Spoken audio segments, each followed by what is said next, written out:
सहनाववतु सहनौ भुनक्तु सह वीर्यं करवावहै तेजस्विनावधीतमस्तु मा विद्विषावहै। ॐ शान्ति शान्ति शान्ति।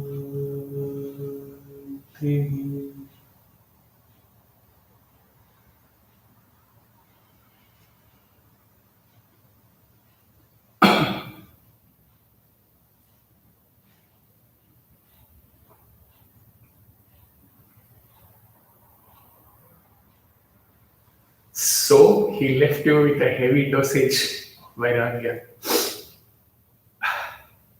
last week. We will refresh that once and then proceed to the Shatsampat. Part of which we are going to cover today with Swami's grace.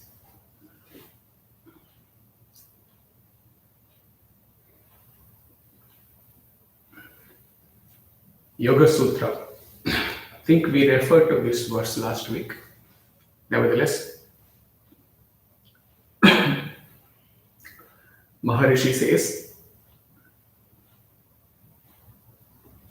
Drishta Anushravika Vishaya Vitrishnasya Vashikara Samya Vairagya. Meaning, dispassion is a state of mind where one does not hanker after objects seen or heard. Okay.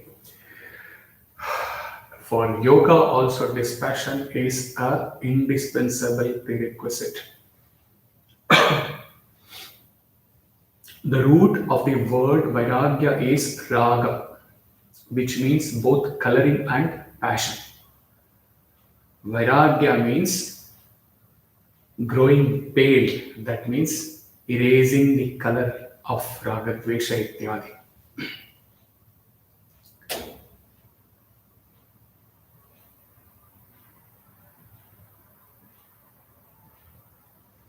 There are some things which you see and some things which you do not hear.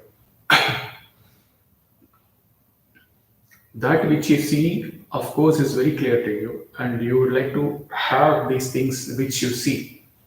Certain glories are only heard about, such as glorious things in another country, etc., which you would like to make a trip to that place. Glorious things are in the heavens, and the heavens are described in the scriptures in very attractive terms. So you would like to go there and have a little experience of that.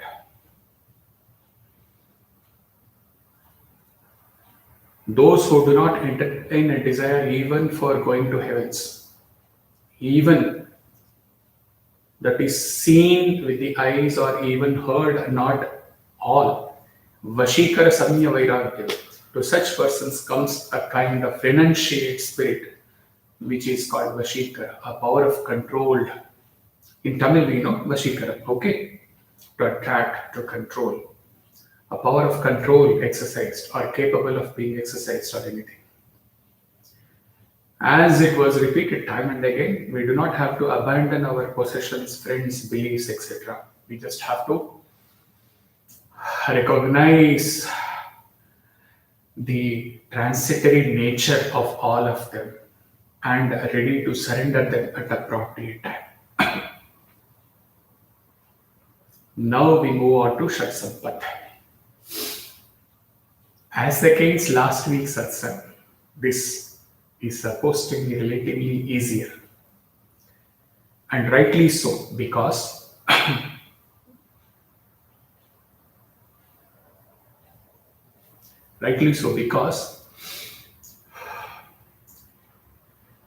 as Jnanavahini Swami writes in the initial first or second page, iron has to be put in fire, crucified in the fire to become gold. A शायर wrote, आग में जल के भी जो निखरे है वही सच्चा सोना. So we had to go through the vairagya, the fire of vairagya, to now rest in tranquility of the Shat. This is the journey for independence of a country, for anything. Without struggle, you get nothing in the world, nothing at all.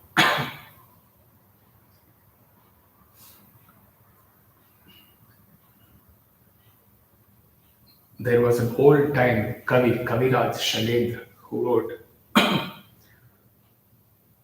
तो जिंदा है तो जिंदगी की प्रीत जीत पर यकीन कर. ये गम के और 4 दिन, सितम के और 4 दिन, ये दिन भी जाएंगे गुजर, गुजर गए 1000 दिन. कभी तो होगी इस चमन पे भी बहार की नजर. अगर कहीं है स्वर्ग तो उतार ले जमीन पर. With that yaqeen, with that एतबार, with that conviction, okay, not गम के 4 दिन, लेकिन struggle before the 2 weeks of struggle, not struggle, intense purushartha, intense efforts of viveka viragya. Now we are going to the Bahar. कभी तो होगी इस चमन पे भी बहार की नजर. We are going to that.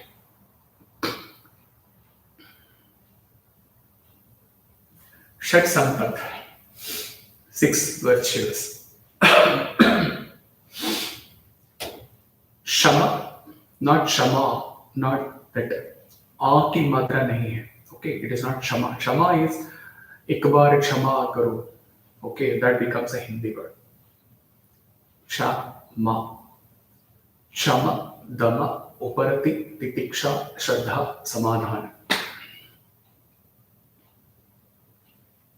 They are known as 6 qualities because they are meant to bring about mental control and discipline, without which concentration, meditation, and the next qualification, craving for liberation, all those things are impossible. So these are the 6 virtues together.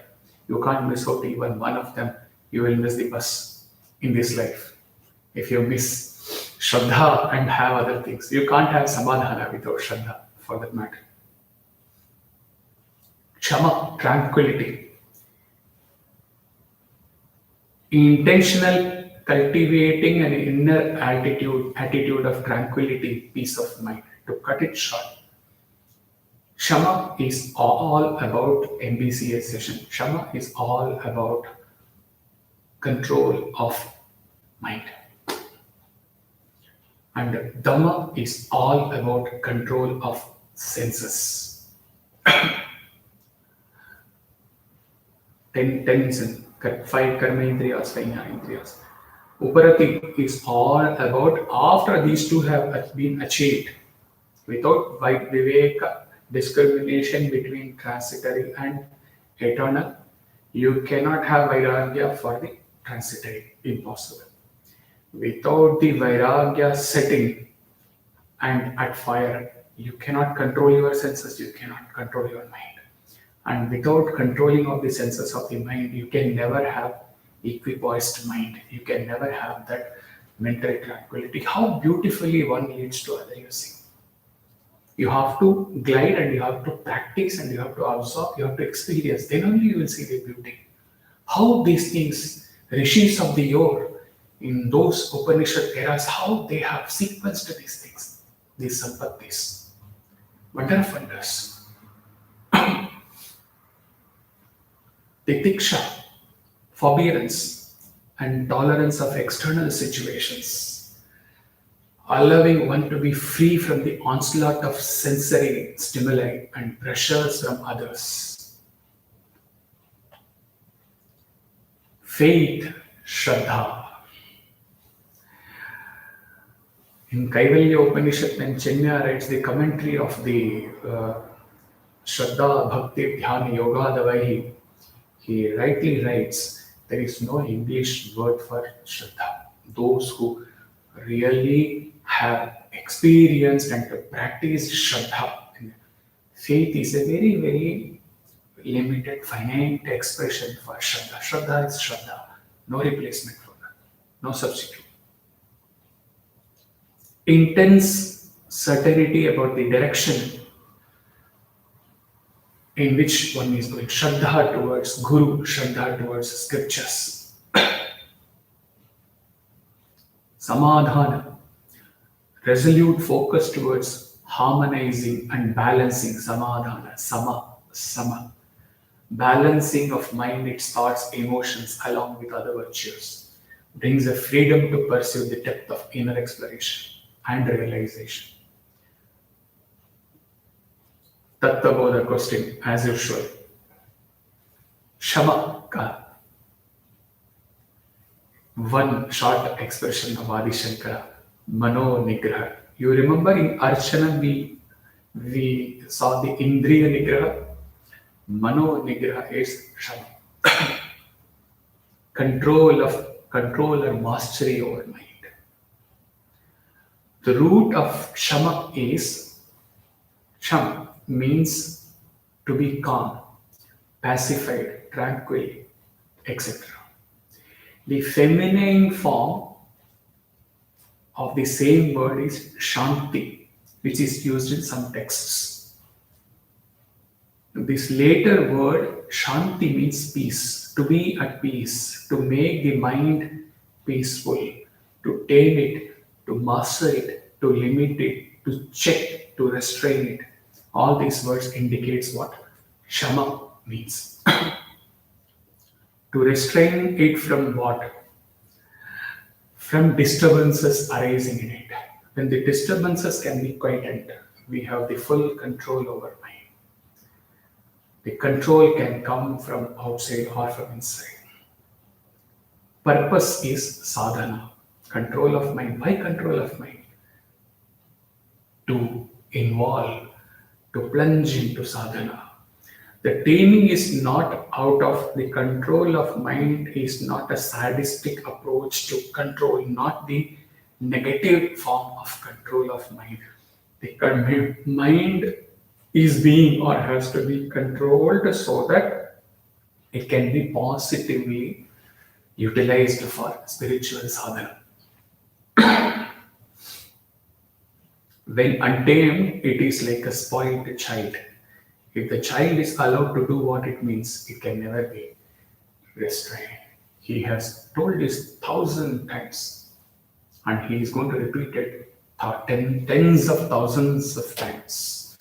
Spirituality is never a negative. Spirituality is never a running away from the world or running away from your worst experiences. Spirituality is a thing, sadhana is a thing which has to be taken with joy, with exuberance.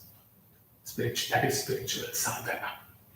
I think when you are at the peak, even when you are at everything is good or everything, irrespective of whatever is going on with you in your life, spiritual sadhana has to fill you with joy. Nyunatam, new every day has to be a new day in spiritual sadhana. That has to be the spirit. Otherwise, you will get dry. Otherwise, it will become disinteresting. Otherwise, it may even become a burden on you. And you may leave it and go back to the world even in a worse manner than any other person, your neighbor who has another devotee who has never been into spiritual sadhana. It has to be fill you with joy. It has to be taken out of joy, fill you with joy and motivation. So, no sadistic control of mind. Need for effort in Shama. By putting in a timely effort to check the vagaries of mind, we can prevent it from becoming fragmented. This requires purushartha, self-efforts, lot of self-efforts, mastery of the mind, and a great deal of patience. There are two main ways to control the mind. One is sublimation, another is suppression. The first method of sublimation is to talk to mind. The intellect talks to mind. Intellect befriends the mind and asks, how many times you are going to do like this? The intellects bring to bear upon the mind the wisdom of keeping it restrained from bad habits. This is called the mind method of sublimation and the most effective method in controlling the mind. Another is suppression, negative. It may be negative, but when your mind enslaves you and your mind is it bullies you and it goes beyond control, at sometimes negative, so it be, but even if sometimes it becomes necessary to suppress your mind and to say, shut up, sit there. Okay, where the intellect also fails in controlling the mind, you will have to suppress it sometimes, not very often, in the beginning stages of sadhana. 15 years you keep controlling, that means there is no use of spiritual sadhana at all. Better leave it, enjoy the world, watch movies, watch serial, etc. Okay. The dual process of sublimation and suppression applied intelligently by the intellect is called shama. Mind is a bundle of thoughts, Swami has told umpteen number of times. A collection of one's wants and wishes. When the mind gets enslaved by the senses, we get entangled and bound. The same mind, Swami says, close key, with the key example he says, okay, manameva manushyanam karananda mokshayo. When it is regulated by the intellect, can make us aware of our true identity. The Atman. Thus, the act of ignoring the stream of thoughts which come on account of past tendencies, samskaras, vasanas, and diverting our attention towards that which has to be done in this lifetime. God realization. Strong-willed people can achieve that mere by willpower. Others will have to strive for it with the help of Dhamma, that is control of senses. When the mind fails you, you have to go to the next, you have to control this. Control of the mind, control of the senses. What is the difference? We are going to see.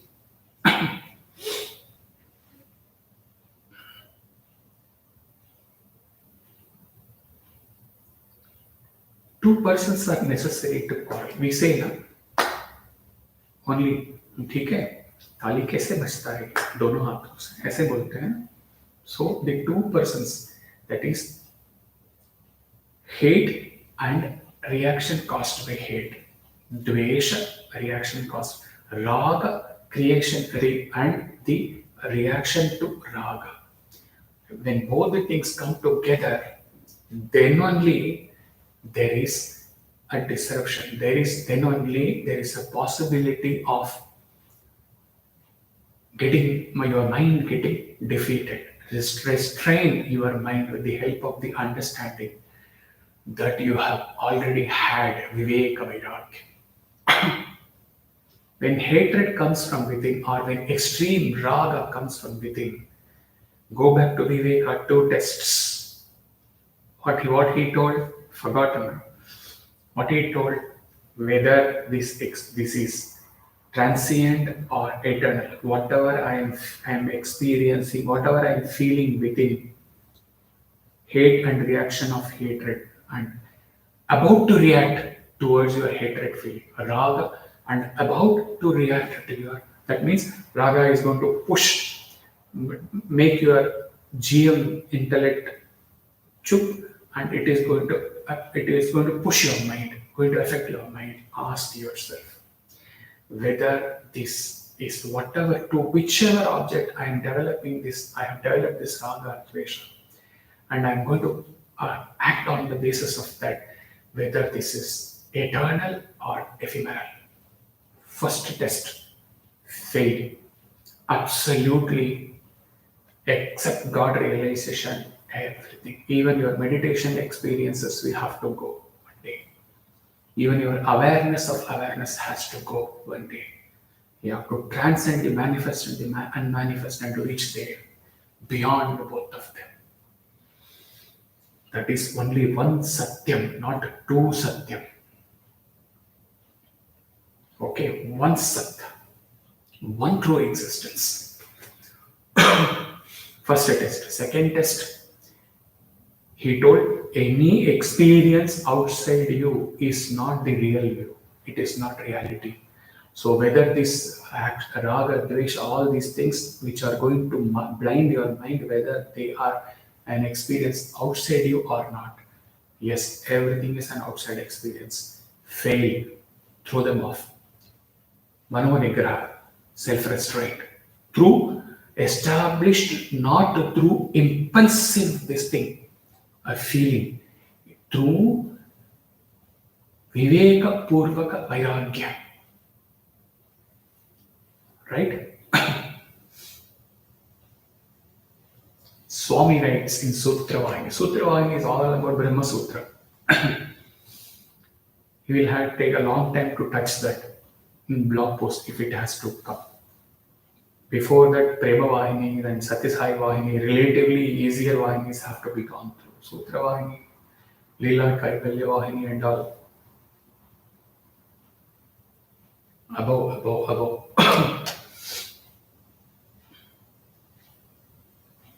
So, Sutra Vahini, Brahma Sutra. Brahma Sutra started with the Athato Brahma Jignasa. So, Swami describes about all the four qualifications. About Shama, Swami writes, Manas or mind is but a bundle of thoughts, a complex of wants and wishes. As soon as a thought, a desire, or a wish raises its head from the mind, Buddhi must probe into its value and validity. Is it good or bad? Will it help or hinder? Where will this lead or end? If the mind does not submit to this probe, it will land itself in the path of ruin. If it does and obeys the intelligence, it can move along the right path. Man has three chief instruments for uplifting himself: intelligence, mind, and senses.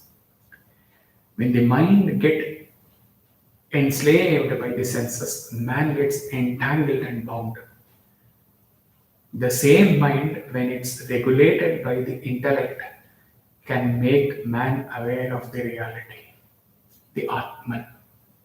That is why the mind is reputed to cause either bandha or moksha, bondage or liberation. So Swami has talked about mind, intellect, senses. Okay. If there has to be an annexure to this, if there has to be a whole lot of appendix or annexure to this attached booklet, then it is your MBCA session. It is all about, you remember that drawing? Here, the mind, constituents of mind, Buddhi, Manas, Ahankara, Chitta, four. Okay, mind, gateway of mind. And then here, Karma Indriya, Jnana Indriya. Mind, intellect, senses. And we had two sessions on the MBC. Solid background has been given to you. Solid preparation has been given as willed by Swami, not willed by him. Through karma and through MBC to embark on this glorious sadhana chatushtaya. Without that, it will be difficult. MBCA is a very, very, very crucial session in the entire spiritual sadhana.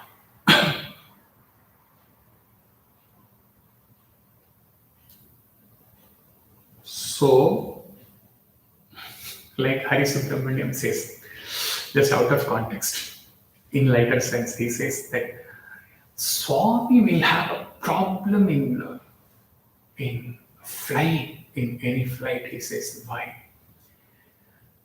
because while filling up the this thing for the flight for the visa, Swami will have a problem in visa because for filling up the application it asks for the name Bhagavan Sri Satya Sai Baba, and it asks surname and alias. Then he says whole bhajana valley has to be attached, all his glories has to be attached, and the visa officer is not going to accept all those things. So Swami is going to have a problem in visa on a lighter vein. Okay, because he has taken you through tough times in Vairagya. So now this is the time to be in joy, to be in bliss.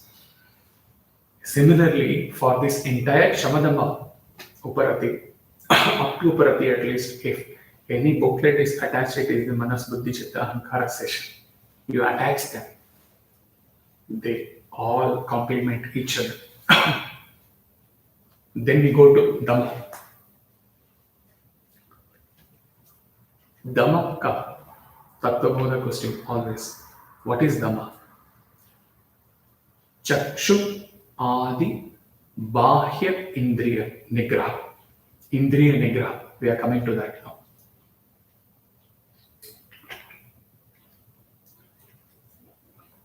The eyes, Chakshu, eyes, etc. That is the 10 sense organs. Their firm control is Dhamma. Shama is all about internal organs. That is why we called it as Antakarana. And this is all about Bahya. Dhamma is all about outer 5 karma indriyas, 5 jnana indriyas.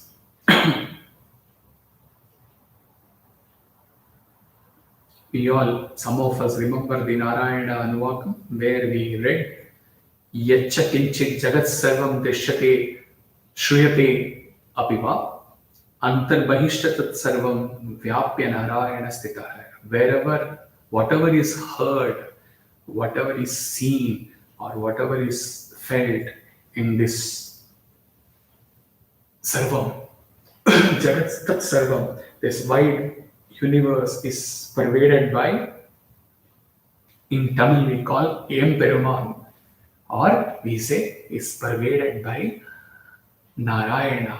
Which Narayana? Isha, the Brahman, all pervading pure canvas. Antar Bahishya. So the Bahya Indriyas, the external senses are called Bahya Indriyas. 5 organs of perceptions and the 5 organs of action, karma jnana. Dhamma is a backup. Backup is what? When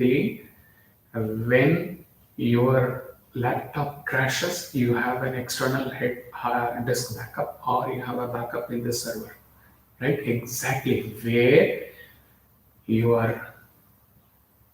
your mind is the gateway which is pushed either by intellect preferably or pushed by chitta and ahankara, not preferred.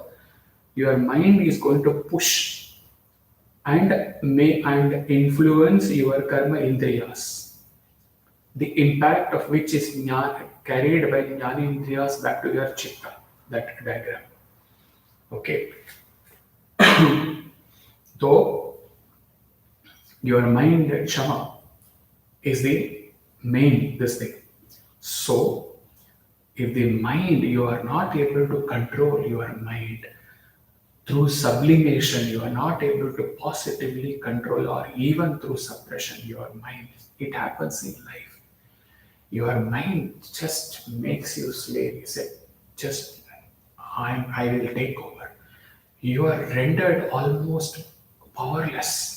You are not able to control your mind.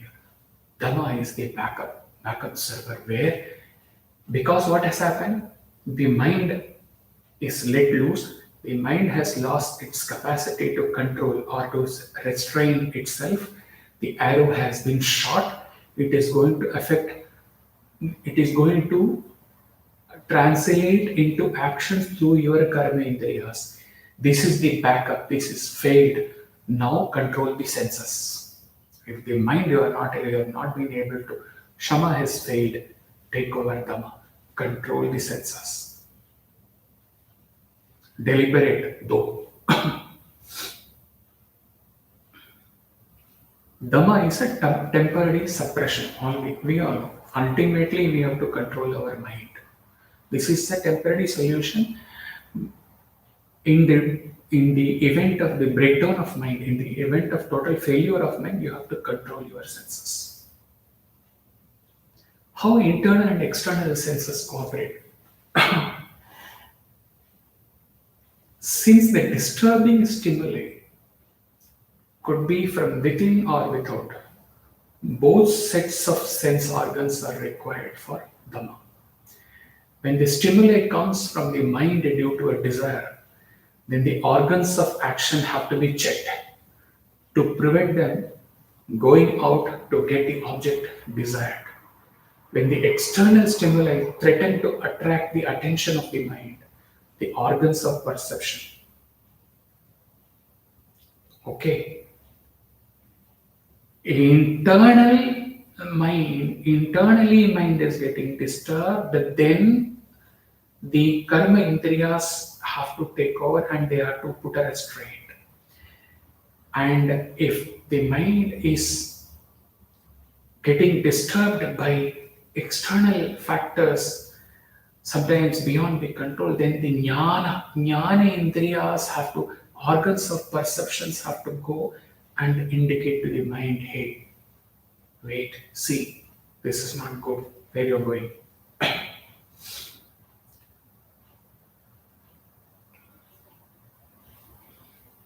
One avoids looking at tempting sights on hearing sensual music. Sometimes both sets of senses are needed together to prevent access to objects of disturbance. Dhamma thus controls the food to the senses as well as the tendency for the actions reaching out.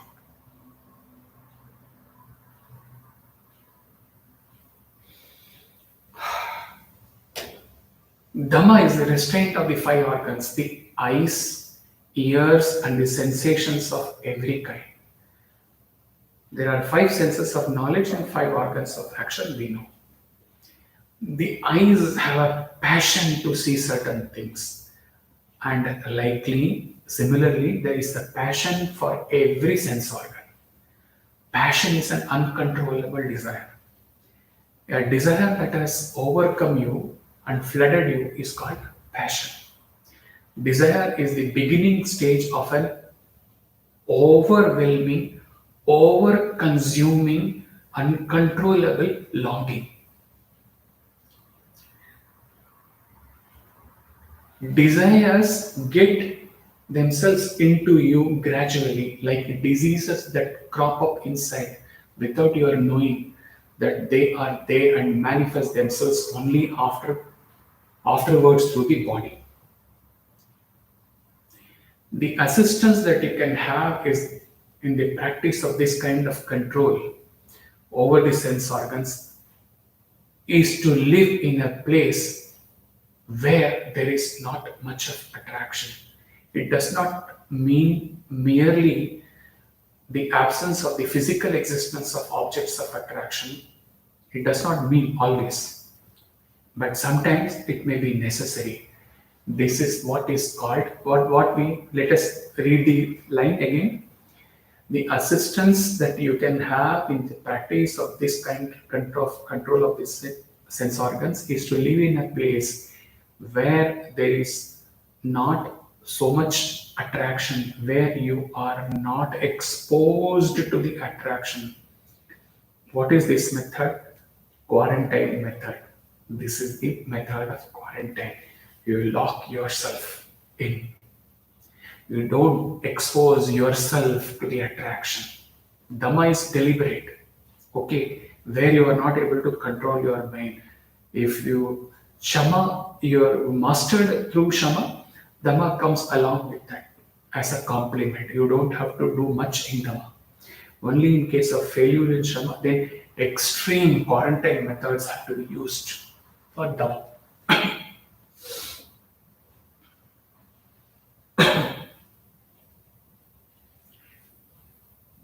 quarantine method. Once you get into quarantine, you imagine yourself locked up for 14 days in quarantine. Your mind will revolt. You have to deal with that little by little, little by little. You cannot control it altogether. Suppose someone wants to give up smoking. Somebody is smoking 25 times, they cannot come to 0 times. It is not possible. So you tell tomorrow from 25 to 20. He will not feel the pinch so badly because only few has been reduced. Like that it becomes 18, 15, 10, 5, like that. Simultaneously with the reduction of number of cigarettes, there is also a suggestion to divert the mind to more positive occupation like have tea. Whenever you feel like smoking, have a cup of tea. Tea is not as harmful as cigarette. Okay? So if your mind has not already gone to a sudden talk, then he is going to take you to that. The bull, the talk on the wild bull. You can see grin on few faces who were so much influenced, so much impacted by that particular analogy. Single pointed devotion, I think for that this was mind control and spiritual sadhana. Here also we are talking about mind and sense control. So a quick recap, going back to 2018, the mind is like a wild bull. You cannot go near it. From a distance, the bull will stare at you and make noises. Okay. Your intention is to sit on it and ride, but at present you cannot go near it. From a distance, it will look with all ferocity, as if to just hit you with its horns. What is the method to tame it? The first step is to put a fence, leaving few meters, 15 meters, whatever, 30 meters, 100 meters. Put a fence all over that. Okay. Now you are sure that the bull cannot cross the fence, cannot go outside. You have gone one step forward in the art of controlling this wild bull. Though not much has been achieved, something has been achieved. What is the second step? Bring green grass and throw it inside the fence. The bull is not fond of you. It is still ferocious about you, but it wants that grass. So it will come a little near, stare at you, and make noise, and then it will go eat the grass. Third step, hold the grass through the fences. Now you may be an enemy, but it has got used to it. Used to you. It will come near you. It will stare at you, not too ferocious, and it will start taking grass from your hand. Now start patting on its head. It will do nothing because it has become accustomed. Dushman with those ho gaya. Okay. Then go on patting its head day by day, day by day. Okay. Unless till the time it stops making that sound against you. Then it will come near you, it will look at you. Sometimes, along with the grass, it may even lick your hand. Slowly open a passage of the fence and touch the bull. The fear has gone. It does not fear you, and you do not fear that. Okay, keep touching it patting it on the back. Then you can hug it. It will become your friend. You can sit on it and write. You have mastered it. Thoughts refreshed. The mind is like a wild bull. In the beginning, it is atrocious, impossible to handle. It will not yield even to an inch to your requirement. With the help of your acharya, try to find out how you can apply the logic of this anecdote in your daily practice, how to tame that mind. Do not hate, very important mantra, at the deliberation level. Do not hate what you would like to avoid within inverted commas. Do not hate what you would like to avoid. Understand how to handle it. Understand how to handle in a way that you can avoid. Do not hate to avoid. Dvesha is a negative attachment. Attachment is still there because as long as you keep hating a person, you will be thinking about the person. Okay, it's a negative attachment. So no use. Attachment is attachment, positive or negative. So you have to have a different way of handling it. Even if there is a person who is something, he is like an enemy for you, you never say in public relations or in world of wisdom, you never say you are my enemy. Nobody says like that. You can't say. You can't say outside and you cannot think like that from inside also. The art of handling things is actually the art of life, and these things include your own self. Swami says, Sutravahini. For the second of the six virtues, Dhamma means keeping the body and the senses under control. This can be achieved only by sadhana and spiritual exercises and not by any other means. You look at now, you have to, Sai devotees have to realize one thing now when we are reading Swami's writings in Sutravahini, when we are going through. This is very important point he is pointing out. He understood this when he went through Dharmavahini and wrote blog posts in Dharmavahini and Jnanavahini, of course, and Sandehani Vahini. Most of the talks of Swami will be very, very simple because right there the students are sitting there. Here the primary students are sitting there. Here all the students are young, naive, teen students are sitting there. Villagers are sitting there. Commoners are sitting there. He cannot hold a mic on a celebration day and talk about Athato Brahma Jignasa. So you find Swami's talks always very, very simple. But see, when he is handling like Sutravahini level, what he is saying, all through we were understanding that Dhamma is a deliberate control. It has to be at a human level. You have to control this thing. When it comes to Sutravahini, when Swami is writing, what Swami is writing, Swami even rules out your deliberate sense control. What he says, this can be achieved only by sadhana or spiritual exercises and not by any other means. See at which level he is handling Dhamma. That's why he says very often, 100 times, to understand Swami's writings, read all his writings. Then you will know that depending upon the recipient,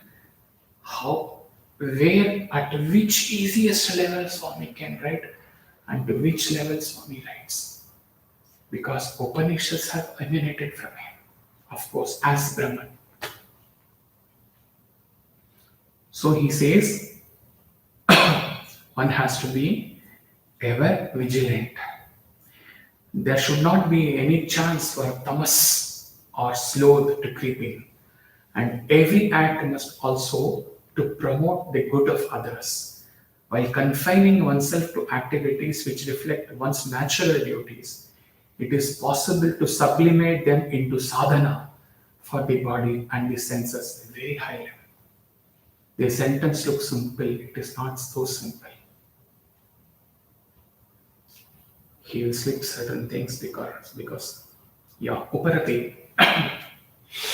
Uparati is also called Uparama in Tattva. Uparati, Uparama ka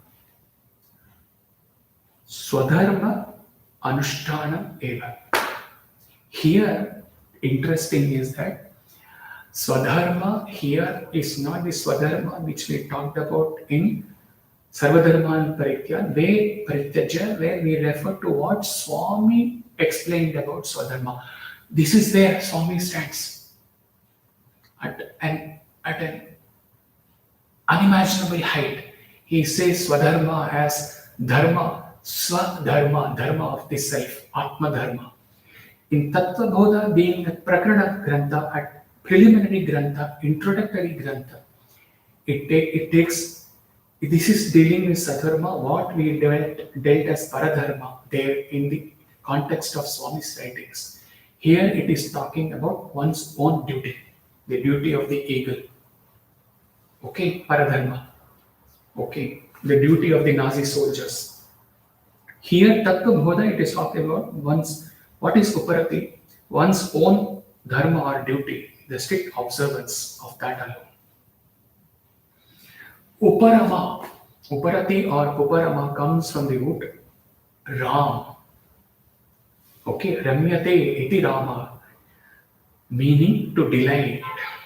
Uparama means to seize. This delight is the negative delight, the delight of the sense objects. So Uparama is seize to delight, refuse to enjoy. Okay, the literal it has come from Ram, delight, but here it says to refuse, Upa, to refuse to enjoy. While Shama and Dama are the foundation of sadhana to keep a check on the mind senses, Uparati is the culmination of the perfection. That means with the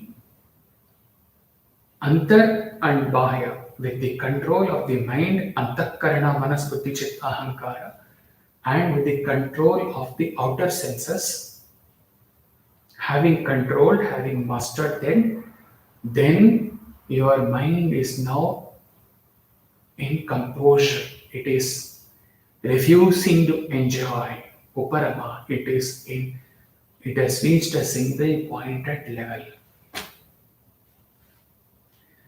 Uparati is natural sense of, that means this is the way sadhana goes. Initially, it has to be deliberate. Sit in meditation, do this. Then it becomes natural. You enjoy taking up sadhana. Shamadama were the initial stages in the Shat Sampat virtues. Uparati is a natural attainment. How it goes, the beauty you see. So here no more of control is necessary. You have mastered your senses, you have mastered your mind. Then only imagine if in the sequence Uparati was put in the first and Shamadama, not possible. How the rishis of the yore, how they would have sequenced this for the sadhakas for centuries to come.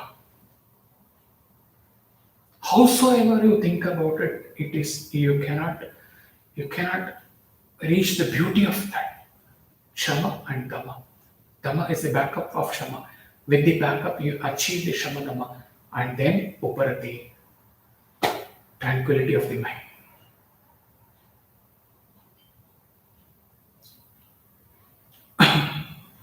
The sacred activities like rituals and sacrifices The Karma Kanda, laid down in Vedas, cannot confer liberation from bondage to birth and death, moksha.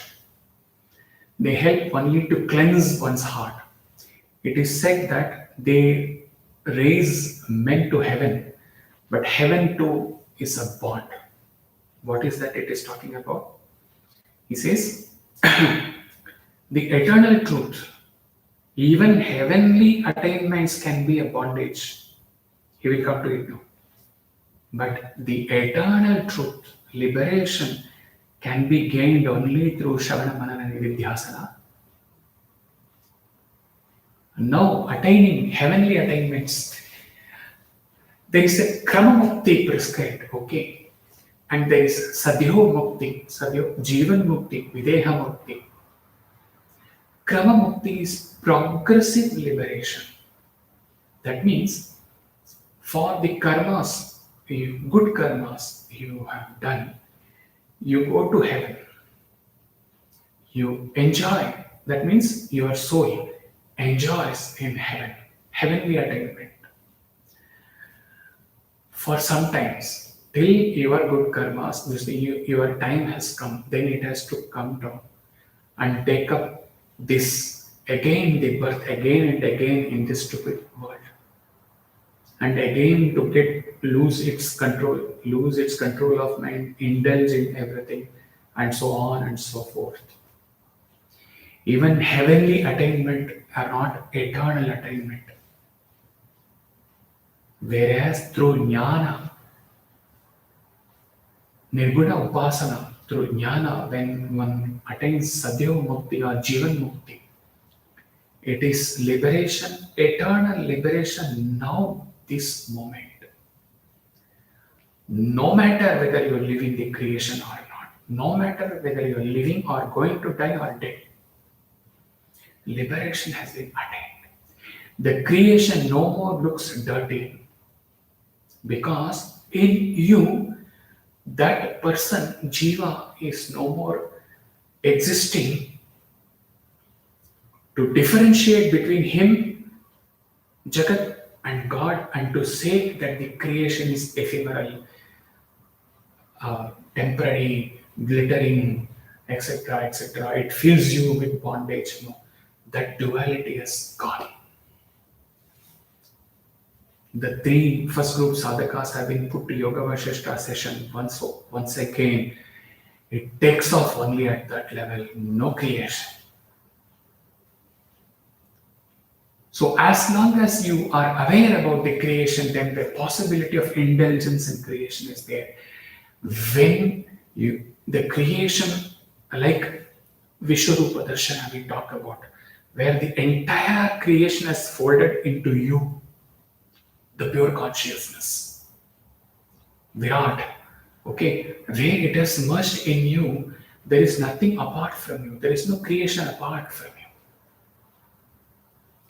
So that there is no creation other than you, there is the question of losing your control of senses, losing your control of mind. Where is the possibility of your mind not being tranquil to attain tranquility to sadhana? The purpose of sadhana has been achieved. The Upanishads use sannyasa as definition for the word uparama. Also, there are various interpretations. Why sannyasa? Because the essence of sannyasa is the perfectly controlled mind, which has no attraction for the worldly pleasures and the renunciation of all unnecessary actions. Sannyasa is perfectly controlled mind. So Uparati is referred in some texts as sannyasa. Swami says, Uparati is the process of turning the mind inward and purifying one's thoughts and feelings. By these means of self-control and self-regulation, one should try to get where Swami goes. He has never come down in Sutra Vahini to an inch. He has not limited about sense control or peace of mind or love ever, heart never. No, when it comes to Sutravani, he says, what is where he is ending? process of turning the mind inward and purifying one's thoughts by these means of self control and self regulation.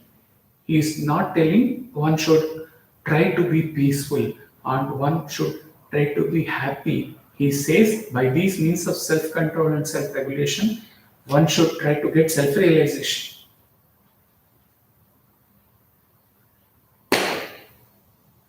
That is avatar. बच्चे हैं तो बच्चों के लिए भी He's love is my form, truth is my bliss. For the Westerners who doesn't know, who can't understand the Upanishads, okay, gradation.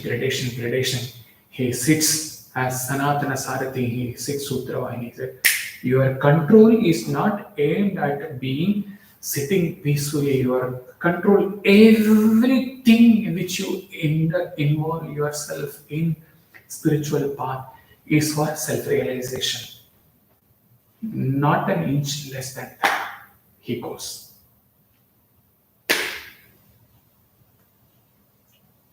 Titiksha.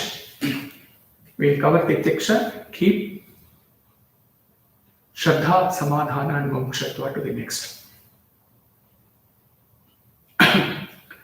Titiksha ka Shita, Ushna, Sukha, Dukkha, Adi, Saishnutvam. What is the tiksha? Of heat and cold, joy and sorrow.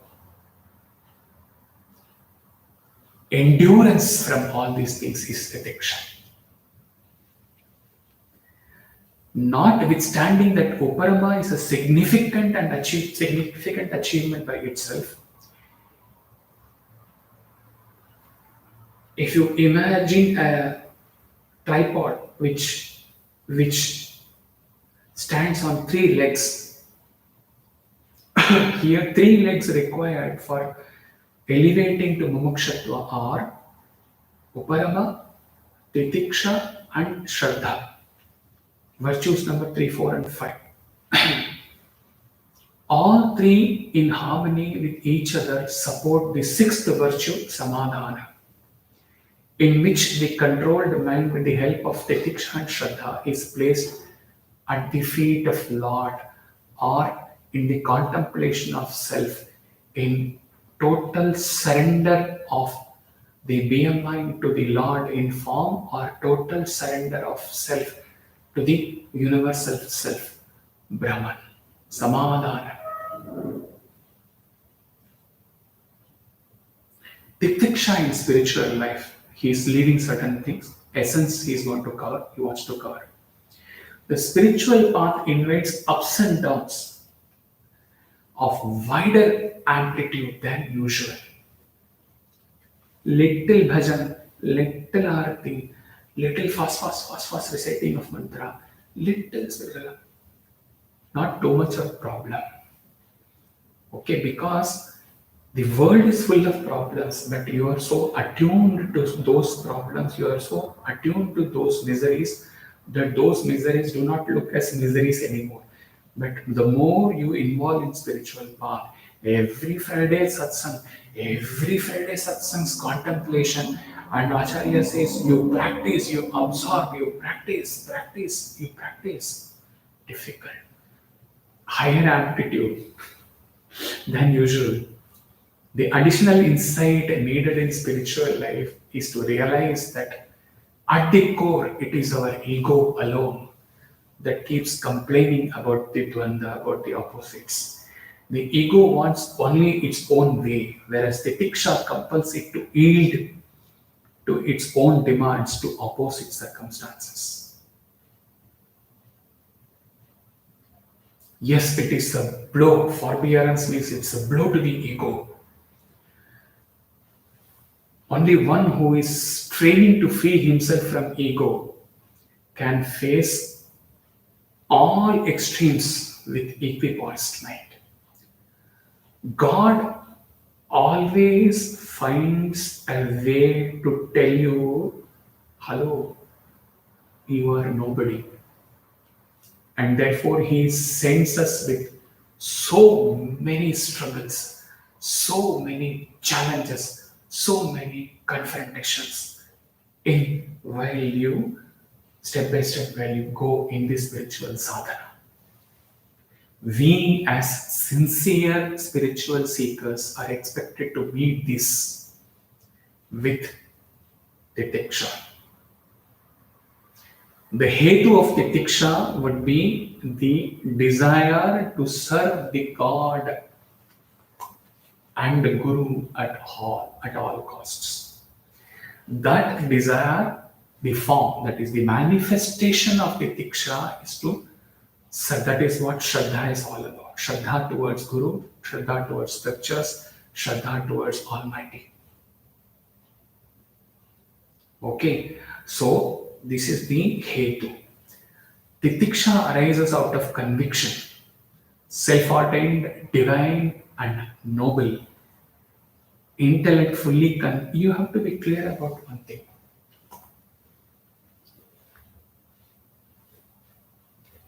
Very, very subtle point. Even up to the penultimate step, standing at the gate of the liberation, moksha gate also, or in the 17th step in the Shabarimala also, our subtle ego is there. So when he talks about forbearance, endurance, the tendency of this ego, subtle ego, very subtle, very sattvic ego, is to take this endurance or forbearance to the endurance of the body mind. That is self-pity, crying, forbearance, sacrifices, hardships, what all struggles, these are all ego. Here, Titiksha, why in Brahma Sutra that kind of a self-pity filled endurance will be talked about. Here, Titiksha, forbearance, any challenge coming in,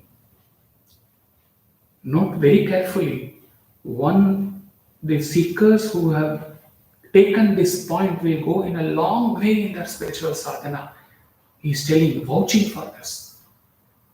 What he's going to tell you now. Any challenge which comes in our life, from family, from job, from outsiders, from relatives, from society, from three types of shanti, we talked about, from the external sources, from nature, anything which comes. In the process of titiksha, endurance, the challenges do not count.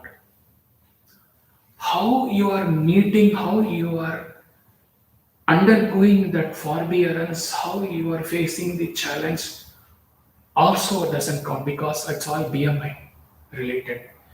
In Titiksha, what Swami told, all these are towards the self-realization. In Titiksha, your focus is on the goal. Otherwise, this is a very sacrifice, tyaga, titiksha. All these things are very attractive words which we take our sattvic ego feeds to itself and enjoys all these sacrifices at the BMI level. See, I have done this, I have sacrificed this, I had to do this, my life is full of hardships, my full sacrifice. It enjoys. And by chance, if somebody also has understood your sacrifice and appreciates, cloud nine. Okay. Titiksha here, it's all good in the initial stage of sadhana.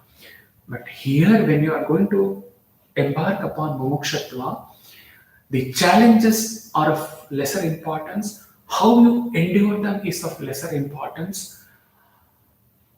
What for you are enduring? What is the purpose? What is the avadhi culmination? What is the goal? That is more important. You stay tuned to that goal, not to the challenges, not to how you are facing. Very important. लिख के रख लेना, write it down. The avadhi of fulfillment of Titiksha would be an invincible Shraddha in the Lord's mercy and grace. Titiksha helps to strengthen our faith and take it to higher levels. That's why you say Uparama, Titiksha, and Shraddha are the three legs of the tripod. Swami says, the attitude of forbearance, initially he had not added Swami's this thing. And for giving you Sai devotees, if he had to give to a very few select devotees, maybe he would not have. Because he doesn't differentiate, understand, he doesn't differentiate between Swami's words and Shivananda's words, Paramahamsa Yogananda's words. When we say Brahmandanayaka Baba, without the grace of Swami as Parabrahman, not as Bhagavan Sri Satya Sai Baba, 5 feet 2 inches only, as Parabrahman, without that Lord's grace, how can Shivananda speak? How can Yogananda speak? How can Upanishads come into force? So he doesn't have this differentiate between Swami's words and others' words. But there are various Sai devotees attending this, saying they may feel good, they may get more closeness to what is being told. While he was searching, he found Sutravani and he said, wow, Bhagwan, Parappa, you are beyond the beyond. The attitude of forbearance, Titiksha refuses to be affected or pained when afflicted with sorrow, loss, ingratitude, and wickedness of others. In fact, you must remain calm and bear all the blows patiently and gladly without any form of retaliation. The natural reactions of people when someone injures them or to hurt them in return, that is to return harm and insult. These are characteristics of worldly path, pravritti. Those who seek inner path of sublimation and purification, nivritti, must desist from giving hurt for hurt, harm for harm, injury for injury, hatred for hatred. If you choose to return injury for evil, you are adding to your own karmic burden. Paying evil with evil may confer immediate relief and contentment, but will never lighten the weight of karma. Forbearance, therefore, requires people to do good, even to those who injure them. Now, see one more secret. This he has not written in Sutra Vahini, so self-realization word has not come. This he has taught to younger students in Samar Shavas in Vrindavan. So, he comes down a little. To know Swami is to understand Swami in entirety.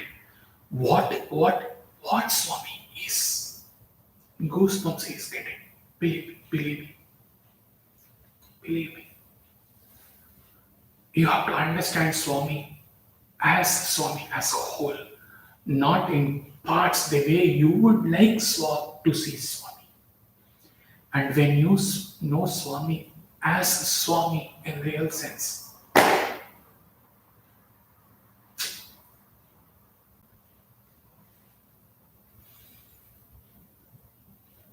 expressions fail. Swami Shivananda writes, Brahma Rishi, he says always, you are the Brahma Rishi, nothing less than that. He who endures conquers. Through endurance, willpower and patience are developed. Your strength often increases in proportions to the obstacles imposed on you.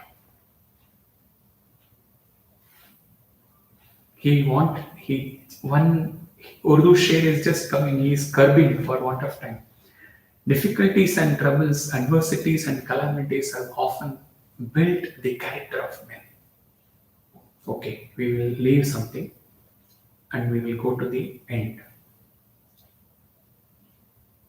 Again, line from Ananda Kutir, roars. Be calm, serene, and poised always. Practice this. Never get excited or nervous. Stand as firm as a rock. Never become impatient. When you are calm, you can get help and strength from within. The divine energy will flow unto you. Wherever you go, you carry on your mind, vasanas and samskaras with you. Raga Dvesha is everywhere, even in the caves of the Himalayas. Create your own world and environment from within, because outside world is full of Raga Dvesha. You create your environment, your this thing. That is what is sadhana all about, getting inward, inward, inward. Then alone you can be happy. Truth will dawn by itself in the tranquil mind. Therefore, cultivate this virtue. It's a long list, he's cutting short. Do not become despondent on any account. Walk. The lion roars to the seekers and says, walk like a spiritual lion. Overcome obstacles one by one. Be not afraid of public criticism. People are still abusing Lord Mahadeva, Sri Shankaracharya, Lord Krishna, and Lord Rama. They will continue to do them eternity to eternity. The world abounds with tamasic people. Sattvic people are rare. Discipline your mind. Stand adamantine under all conditions. Positive adamantine. Okay. Firm, assertive. At all times, keep a cool, balanced mind. This is the highest jnana. Stand up. Grid up your lines, your kaupyana, and fight with the indriyas and mind. Serve the world with redoubled force and energy. May you prosper gloriously. May you attain the state of Kaivalya.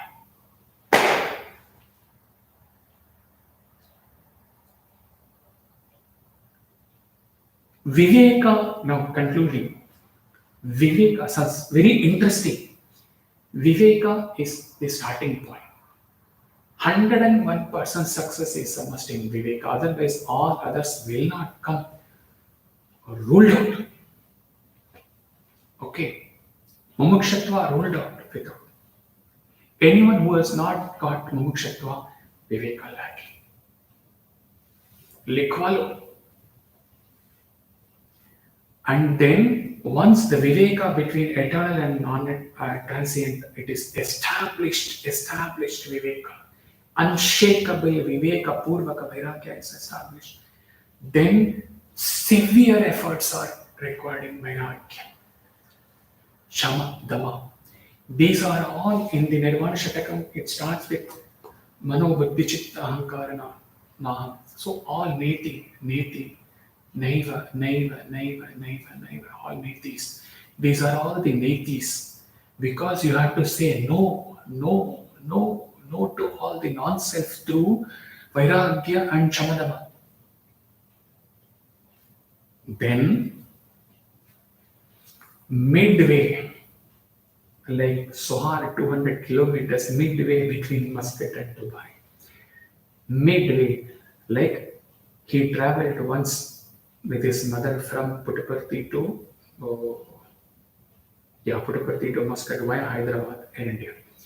So hardship, flight taking off up to Hyderabad, all Viveka, Vairagya, Shamadama. Then there is a transit, cool, relaxed, no turbulence of the flight, Uparati. Then it is calmness of the mind, tranquility of the mind. Then the flight takes off from Hyderabad to Muscat. It is all about now positive. It is. Aham nirvikalpo nirakara rupa aham. Shivoham, aham. Netis are gone. I am not this, I am not this, I am not this, I am not this. All gone, Netis gone. Awaiting transit place. Sit calm, relax. You can take off your belt and relax. Have a juice. Calmness, Uparati. Then all the itis. The next takeoff, you are now, earlier you may be a naive traveler not knowing how to put on the belt, now to press the button for calling the hostess, not to, or all those things. Now you are seasoned campaigner. After the Uparati, the next flight takeoff from Hyderabad to Muscat, Shraddha Samadhana. Titiksha, Shraddha, all positive. Shraddha is, Titiksha is negative, not negative. It is a positive forbearance, aiming at the goal of self-realization.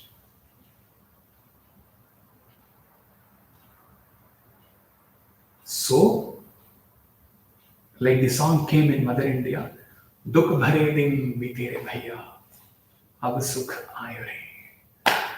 Dukh here means all challenges. Once you have gone through Vivek, Vairagya, Shama, Dhamma, and settled in Uparati, ab sukh aayo re, Titiksha, Shraddha, Samadhana, ultimate end in Mumukshatva, and the real spiritual sadhana begins after Mumukshatva, under a Shrotriya Brahmanishta Guru Acharya. So how all hardships will give result. It is Shraddha, Samadhana. Next flight, next session is all about. It is also a challenge. Mumukshatva is the greatest challenge. But while starting to swim without knowing swimming, Viveka, Vairagya, shuts up this thing, Shamadama, Uparati, they were all like you were learning to swim, always having the fear whether that protective thing may go slip off, whether you may drown or not. Now also you have to swim, Shraddha, Samadhana, Mumukshatva, but swimming becomes a joy now because you have gone through Titiksha, you have come to that level where you are now proceeding towards embarking upon Shraddha, unwavering Shraddha towards your Guru, towards God, towards Shrutis, Upanishads, and proceeding towards Samadhana, settling towards Mumukshatva, craving for liberation.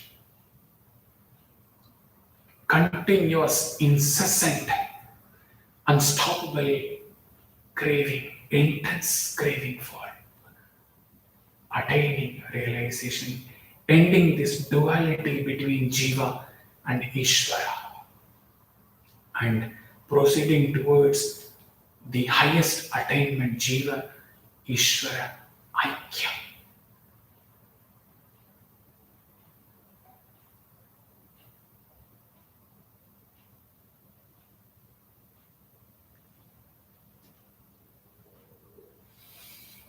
Hope this satsang was, you could glide more effortlessly than Vairagya. Vairagya, of course, was very challenging. Pranams. Hari Om Tat Sat. Jai Sai Ram.